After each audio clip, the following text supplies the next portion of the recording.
Hi guys, welcome back to a new episode of Wake&Tech. Today in this video, I'm going to show you how you can log into your Epay Payrolls account. Keep watching the video till the end. To log into your Epay Payrolls account, firstly go ahead and launch open your Google search.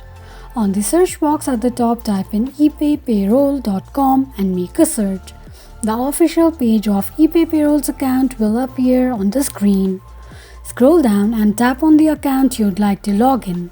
Here I'm going to go with Human Resource Login. Enter your username and password associated with your Epay Payroll login and tap on Login. Tick mark on the box that says Remember Me in case if you want your ID to be remembered next time you log in. In case if you don't remember your password, click on Forgot Password option. This is how you can log into your Epay Payrolls account quickly and easily just in few steps. If you have any thoughts or queries, let us know in the comments section. Don't forget to subscribe to our channel.